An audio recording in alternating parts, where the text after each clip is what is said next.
These are your 9-5B notes, finding and using the discriminant in quadratic equations. The discriminant is just a part of the quadratic formula. It's the portion of the quadratic formula that falls under the radical sign. And so it's just a math vocab word, and its value tells us some interesting things about our answers. So we're talking about the b squared minus 4ac. That's the value underneath the radical. And you got to make sure that if you're giving the value of the discriminant, it is the value before you take the square root. You do not take the square root. And this value can be used to determine how many solutions a quadratic equation will have. So really, when we're dealing with just the number, how many solutions, you guys know from graphing and from factoring, from all the different techniques, you can have no solution, you can have one solution, or you can have two solutions. So based on the discriminant, you can determine how many solutions you're going to have before you even find your solutions. So bear with me, I'm doing these from home with a mouse as my pen.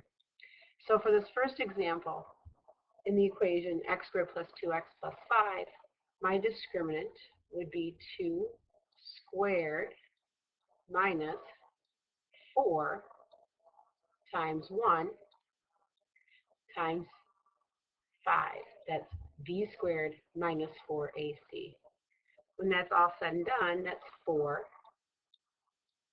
minus 20. Give me a second here. And that's equal to negative 16. And if you recall, when you take a square root of a negative number, that doesn't exist. And so the number of real zeros, there would be 0 real zeros. So I'm not saying that the solution is 0. I'm just telling you how many real zeros will you have. You won't have any real zeros. In fact, when you get a negative square root, the zeros are actually called imaginary zeros.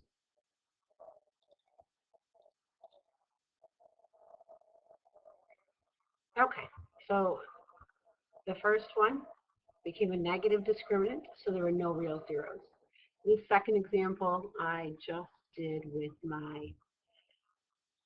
I actually typed it in, so bear with me. I'll just erase the answer and some work so you guys can read it a little bit better. So for this next example, you're going to take the b squared, which would be 10 squared, minus 4 times a, which is 1, times c, which is the 25. When you do that, you get 100 minus 100, what actually equals 0. So the value of the discriminant is 0, and if you recall, when that happened in the quadratic formula, the radical went away, your plus or minus value kind of goes away, and so you're only left with one solution. And the last example here is when you take the negative 7 squared minus 4 times 2 times 2. It's your b squared minus 4ac. That would be 49 minus 16 is equal to 33. And 33 is an actual real number. It's not a pretty square root. It doesn't turn into a perfect square root, but it would still give us a solution. So we'd have a plus the square root of 33 and minus the square root of 33. And so that's where two solutions would come from. So the value of the discriminant there is 33. Because it's positive and it's not 0, we'd have two real solutions. So let's just try that. Okay, so we're going to try this here. The first one, before we can even do the discriminant or do the equation, you need to move over the 12. And so we're going to subtract 12 from both sides. And then we're going to use the formula b squared minus 4ac. My b value is 10, my a value is 3, and my c value is 12. Actually a negative 12, I should say negative 12. Let me just change that. That should say negative 12. And then when we actually do that, we get 100. Because that 12 was negative, and so is the 4. This ends up being 100 plus 144. And that gives us 244, so we'd have two real solutions because that's a positive discriminant. Next example, a little bigger numbers, but still does the same thing. So if you really don't need to know what the solutions are, but how many, or maybe on a multiple choice test, this is an excellent way to kind of know if one of the choices says 2 real, no real, 1 real, or not enough information, something of the sort. If you don't need to know exactly what the solutions are, but what they look like. It gives you just a little bit of information. So we're going to use, we don't have to move anything around, just b squared minus 4ac. My b value is negative 30. My a value is 9, and my c value is 25. Oops, sorry about that. So we get 900 minus 1260. Remember, when you square a negative number, it's positive.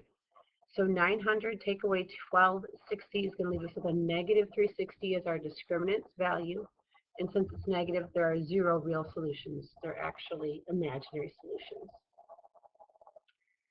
And the last example here, we're going to use our formula, b squared minus 4ac. We're going to plug in 7 for b, 1 in for a, and 14 in for c. That ends up giving us 49 minus 56. And again, we're going to get a negative discriminant, so 0 real solutions. The only one I didn't show you is if you had 1 real solution, and that's when you get 0 as your discriminant. So whether your discriminant is positive, negative, or 0 tells us how many solutions we'll have. All right, good luck. Sorry about the interesting way that this was given this time. I forgot to do them. I actually didn't have a prep. So good luck. Here are your 2 problems for homework.